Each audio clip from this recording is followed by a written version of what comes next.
So Charles Darwin asked, why are there so many species found on the Galapagos Islands that are not found anywhere else on Earth? Isaac Newton asked, why does an apple fall from a tree but the moon does not fall to the earth? Albert Einstein asked, what would the universe look like if you could ride through it on a beam of light? And with Colombo, the questions just kept on coming. The better you get at asking questions, the better you'll get at finding solutions. In fact, we might say that the best way to live and to go about business is to ask as many questions as possible, and yet curiously, we hardly ask any.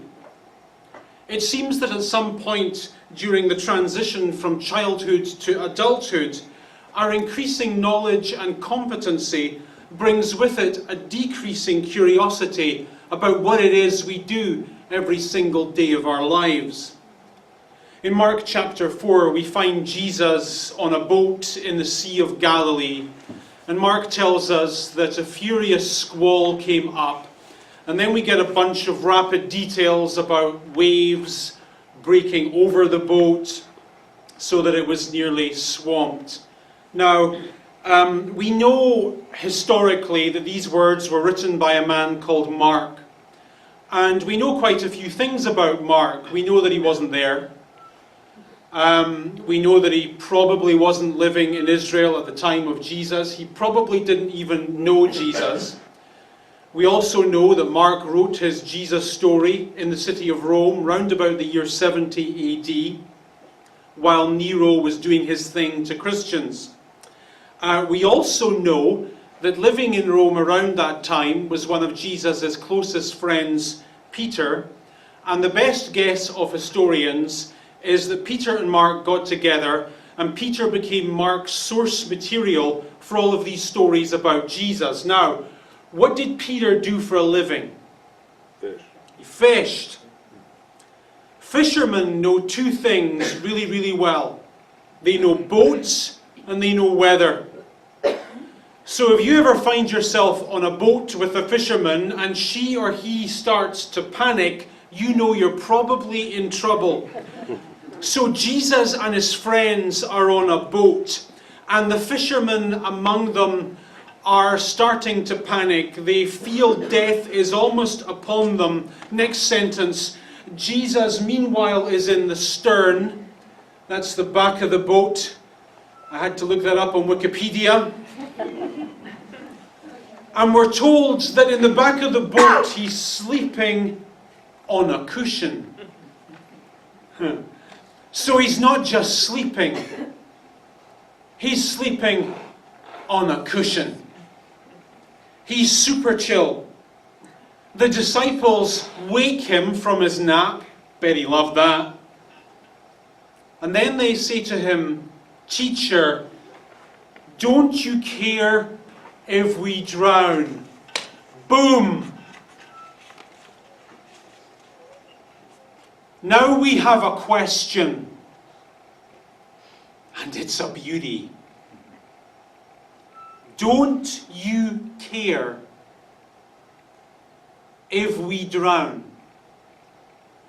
Stepping out of the text for just a moment. Don't you think that everything in life and business would be so much better if everybody stopped ramming their answers down our throats and stopped just long enough to ask us what we think? The worst ideas in our world and life are always solutions that come without prior questions. For example, the self-checkout lane at grocery stores. Every single piece of consumer research on these self-checkout lanes always comes to exactly the same conclusion. We all hate them. They're slower, they're frustrating, and they actually turn perfectly honest people into food thieves. Apparently, the number one reason why people steal from grocery stores is because they couldn't get the thing to scan. And then there's that annoying voice. unexpected item in bagging area, unexpected item in bagging area, that raises our blood pressure to dangerously high levels. And the only reason, you just know, the only reason these things exist in the first place is because some genius in some office somewhere decided that he knew what would make your shopping experience better without having to ask you anything. Wasn't that brilliant? Didn't have to ask you a single question. And that's our world now. No good questions, but lots and lots of really bad answers. So for example, have you noticed that the answer to almost everything nowadays is to stick a computer screen on it? It becomes instantly better. So this here is the patent drawing for one of the, is it patent or patent you say in this country? Patent, yeah, well it's meant to be patent. So this is one of the earliest drawings patented for the refrigerator. And the guys who came up with this drawing, they genuinely made life better for all of us. They figured out how we could keep food fresher for longer. They changed our life. And now in recent times the question becomes, how do you make this better? Answer, stick a computer screen on the front. That's exactly what I want when I'm getting milk out of the fridge. To look through family photos. That'd be a good time. And notice closely there's a Twitter icon. Now when I'm getting food from my fridge, I can update my Twitter feed. This makes everything better in life. Let's look at the next slide. How do you make a garbage bin better? Stick a computer screen on it. Now it's not a garbage bin, now it's a $47,000 information centre. Now when you're standing outside in the rain, you can look at a computer screen that tells you it's raining. Brilliant. Question, how do you make the restaurant experience better? By cooking better food? No, silly. By putting a computer screen on the table. Now you don't have to talk to one of those annoying server people. Now you can swipe and tap and hover. And I just feel that's exactly what the restaurant experience needs. Another screen on the table. And my personal annoying favourite in recent times is the LCD vending machine. Now at long last I don't have to look through a clear glass at the thing I'm trying to order. Now I can see a computer image of the thing I'm trying to order. Finally, the world is better. Fantastic. Now I wanted to give you these examples because, of course, the job of a designer is to ask questions that lead to solutions that make life easier and better. You are responsible for designing your own life. What questions are you asking? What solutions are you finding? In these examples, we see, in my admittedly Luddite view, no good questions, just bad answers. And during the course of our lifetime, the church fell into the same trap.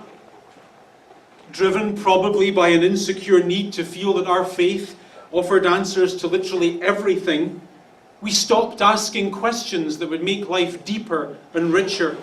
So how refreshing then is this biblical question? Jesus, don't you care? The disciples by this point have been with Jesus long enough to know that he can work a miracle or two. And yet as they face now what they consider to be their certain death, they get the impression that Jesus isn't interested. And so I can detect a fair amount of sarcasm in this sentence. Jesus, we're dying over here, and you've got your eyes closed. Jesus, we're going through hell here. Don't you see what we're going through? And don't you care?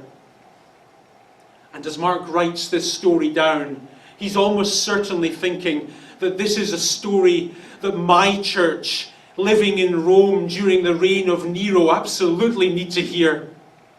Because this is a question that they're all asking. He's writing these words, remember, at a time when Christians are being fed to lions and burnt at stakes. And this is the question on their lips. Jesus, don't you see what we're going through? Don't you care? Like you're fine for the church service when the songs are being sung and when we're talking to friends and we're hearing the words and it's all fantastic and I get it and it clicks, but now that my life's falling apart, I got a question that needs answering. And it is a question that our various church traditions that we all come from never ask. Because our various church traditions like to give the impression that life and faith are simple and neat and can be taught and understood in simple, neat, tidy packages.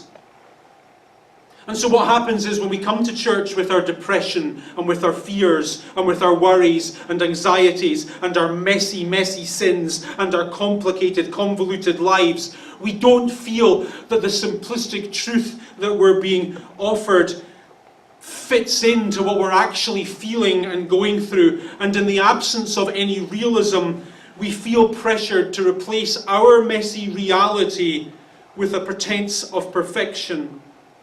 And the pretense is so completely unnecessary because the life and the faith that we read about in the Bible are everything except neat and tidy.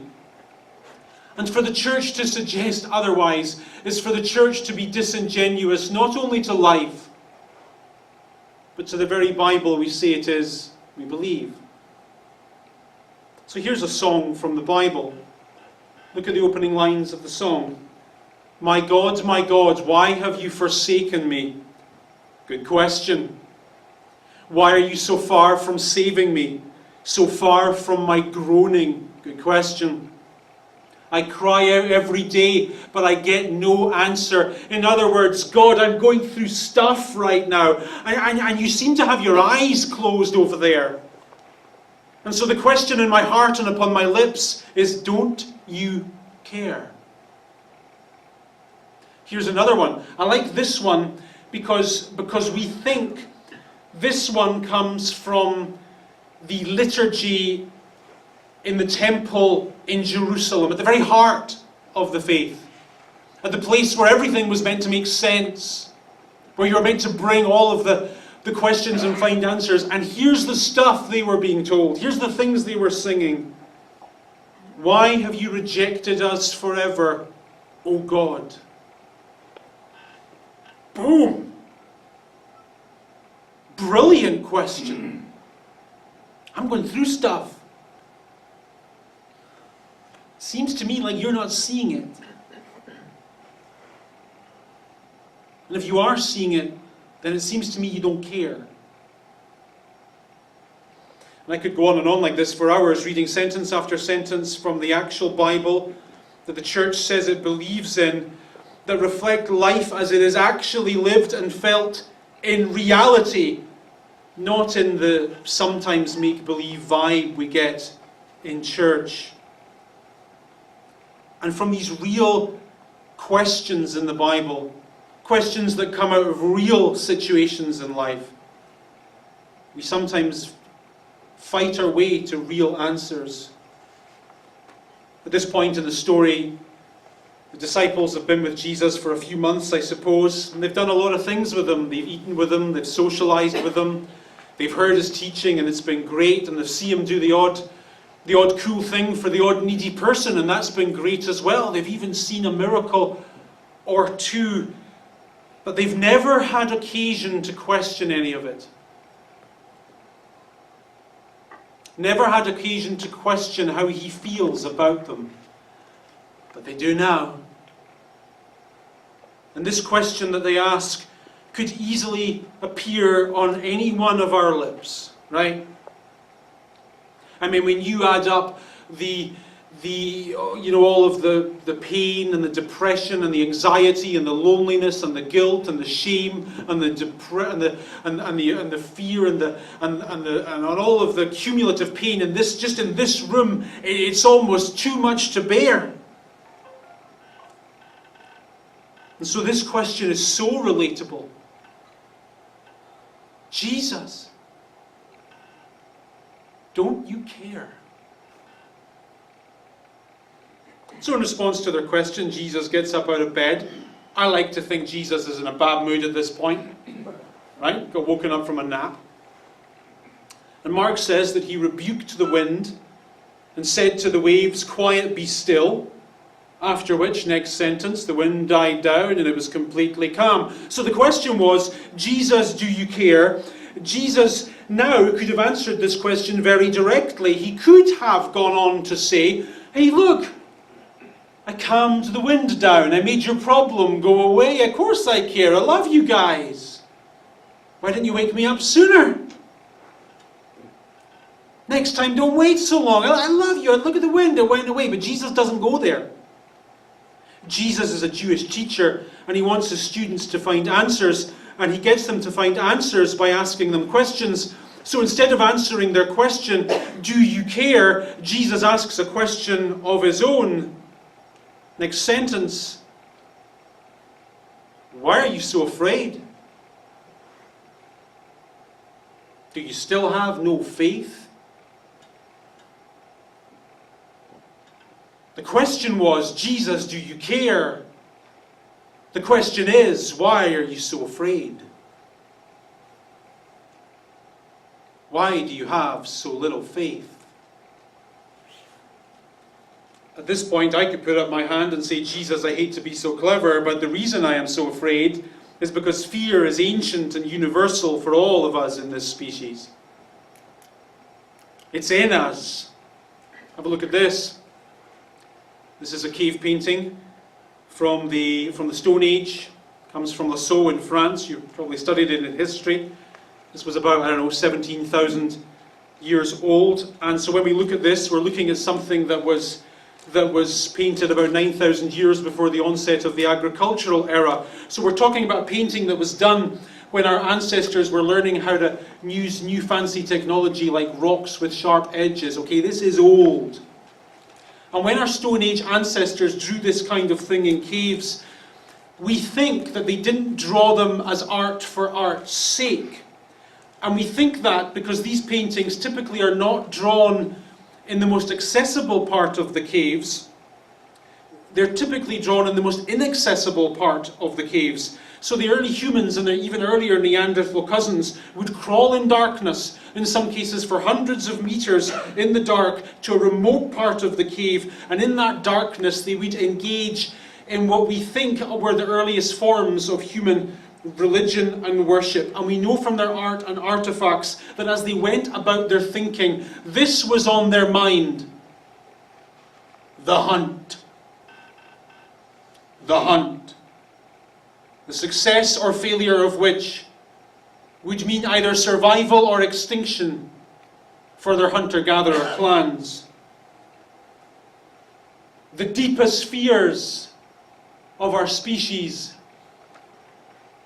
are fears of failure.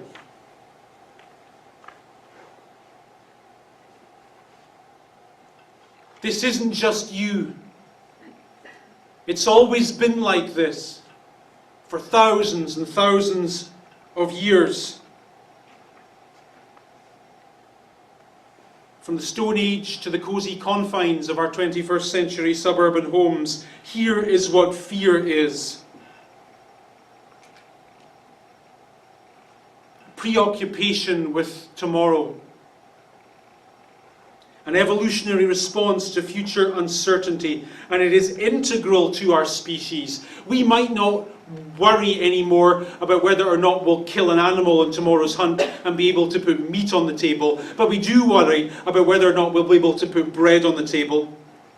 We worry about whether or not our colleague will accept our friend request, about whether or not we'll manage to graduate from university and get a job if we do, about whether or not our marriage will survive the pressure it is presently under, about whether or not we'll be able to meet the sales target our boss keeps putting on our table. Right, the future, all of it is inherently uncertain, and the uncertainty of it fills us with fear. Will we make it? Will we survive?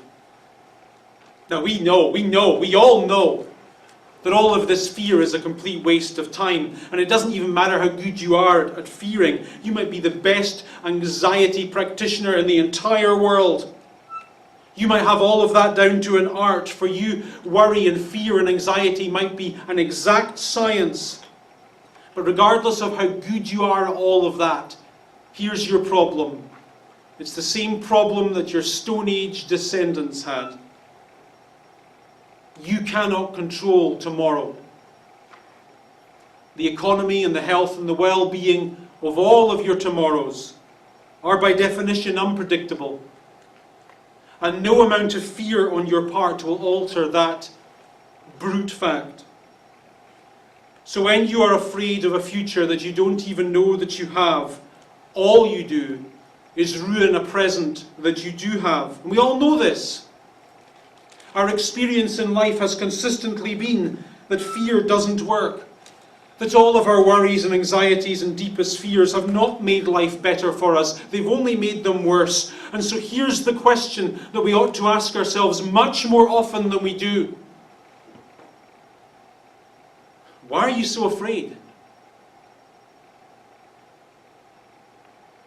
And as persons of faith, we must note with caution that this question appears on the lips of Jesus. Here we are to imagine him looking deep into our anxious eyes, asking this question with love discernible in his voice. Why are you so afraid? Do you still have no faith? Now Jesus is speaking these words to people just like you and me who believed stuff. And the stuff they believed was pretty specific. They believed in God. They believed that God was actively engaged and interested not just in the world but in their life. They further believed that God was committed to them and interested in them.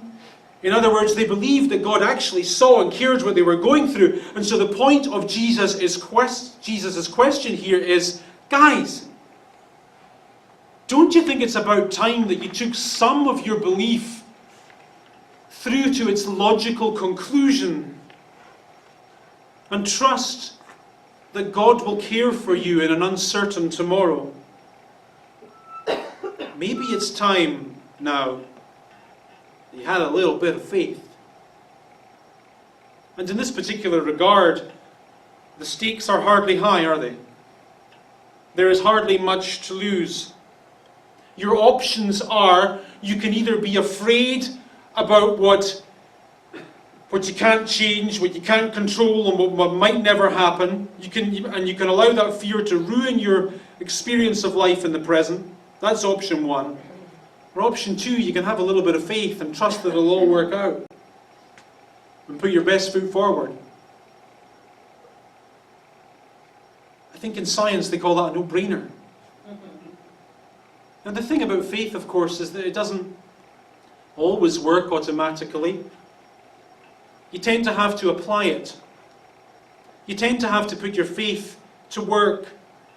And as far as fear is concerned, putting your faith to work involves becoming a preacher most mornings as you look at yourself in the mirror and practicing what the shrinks currently call self-talk. Let me explain this in crude terms. Any shrink will tell you that it's often what we say to ourselves that determine how we feel and the mood that we experience. So let me explain this in the following way. So in life there are events. That's all life is. An event, and then another event, and then another event. So for example, paying your bills, that's an event. Having a job interview this Tuesday, that's an event.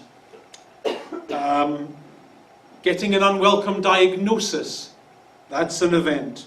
Making a mistake in your finances or in your morality, that's an event. You get the idea. Life is just a series of fortunate and unfortunate events.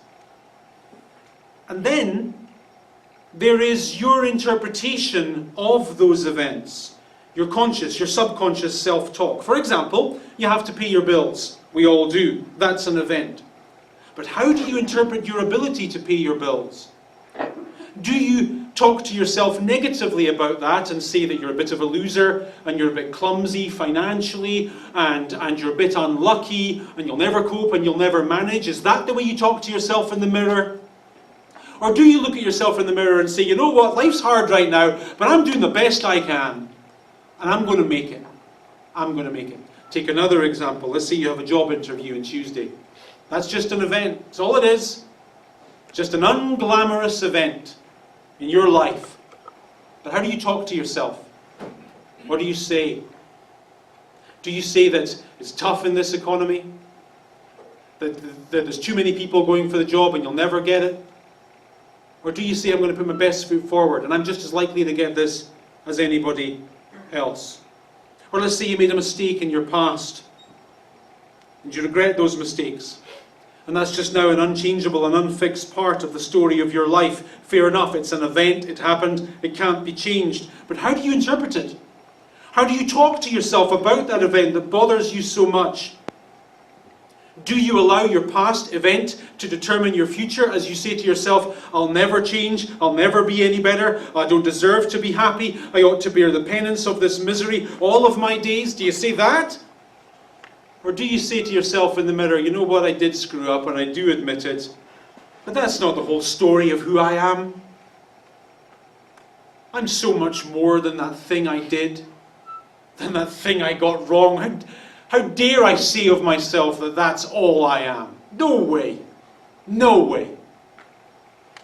And so you see that it's not just the events of life. There are, of course, issues.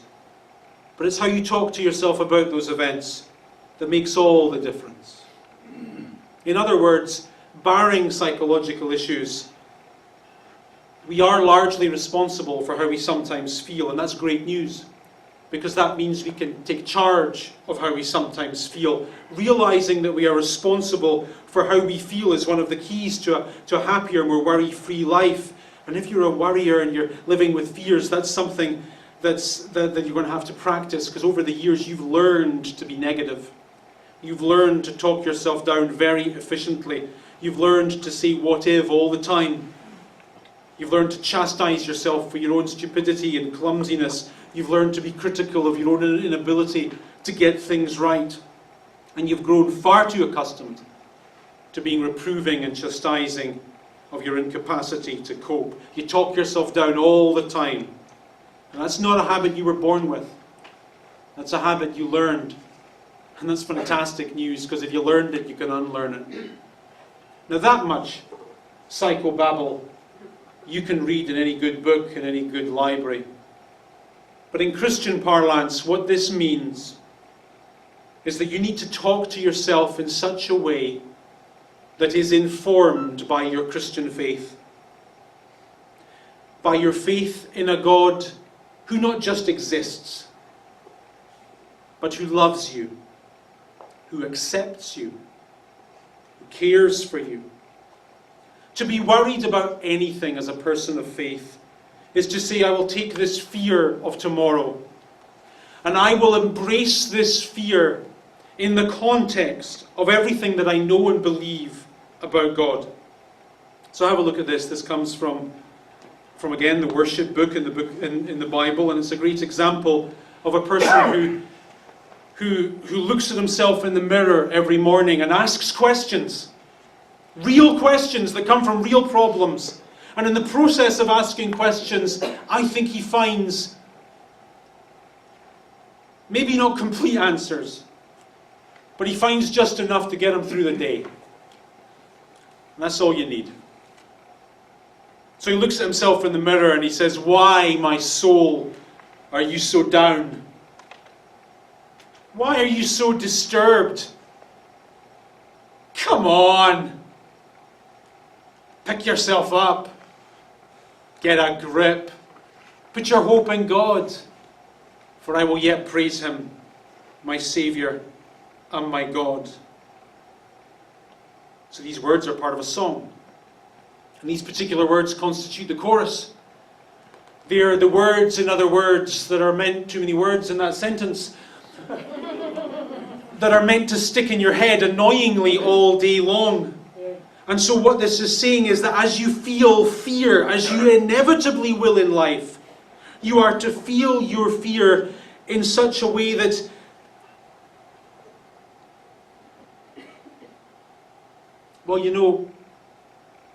here's the thing. As you feel fear as a person of faith, you are to talk to yourself instead of listening to yourself. There you go.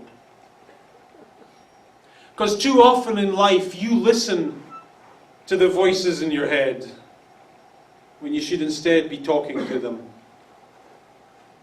You take direction from what's inside of you when instead you should be giving it. So here's some questions. Where is it written that you should accept your fear without question? Where is it written that you should allow your fear of what might happen in a future that you might not even have rob you of happiness in the present? Where does it say you have to be so afraid of so many things? Not me, this writer says. No way, no way. I'm not listening to all the stuff that's inside of me. It's not going to happen. So here's my solution. I'm going to look at myself in the mirror and I'm going to say to my fearful self, why? Notice the occurrence of the word in the sentence. Why? Because as soon as you start a sentence with the word why, you raise the possibility of an alternative. Maybe I don't have to be in this situation that isn't working. Maybe I don't have to be so scared. Maybe I don't have to be so afraid. Maybe there's a better way. Maybe I can be okay with not knowing tomorrow. Maybe I can trust that to an unseen God. Maybe I can have a word with myself and force myself to listen to a strong voice of reason. And we know what the writer of this Old Testament song didn't know. We know the gospel. We can look at ourselves in the mirror and say to our afraid selves, listen, God is for you. And He demonstrated His forness for you by sending Jesus to live for you and to die for you. God is the judge of His soul, of your soul, has forgiven you. Maybe I can be okay with that. Jesus, who rose from the dead right now at this very moment in heaven, is speaking up for you. How would it be to say that in the mirror every morning? Right now, as I feel my shame, as I feel my regret, as I feel my worry, as I feel my fear, as I feel my anxiety, my faith tells me that at this moment of my fear, Jesus is in heaven, speaking up for me. That's all right. Maybe I can remind myself what it says in the Bible. What shall separate me from the love of Christ? Shall this diagnosis? Shall this crumbling relationship? Shall this tentatively held job? Shall these mounting bills? Shall this unbearable stress? Shall any of this junk that I'm going through separate me from the good things that my faith says are mine? No. Maybe I can say to myself, I don't have to be scared. Maybe I can say to myself, there is hope. And that I will see better days. And that somehow tomorrow will take care of itself. And that I'll get through today. And it'll be all right. So take charge of your life before someone else does. Observe your own life slowly. And observe it carefully like a designer responsible for designing your own life. And ask yourself the important questions. Why do I do that? Is this really working for me? Is there a better way I can be doing it? And what might that better way be? And why am I so afraid all the time?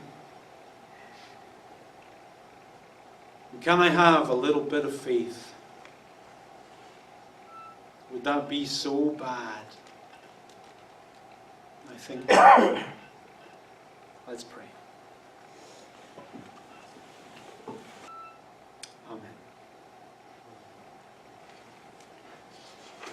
you.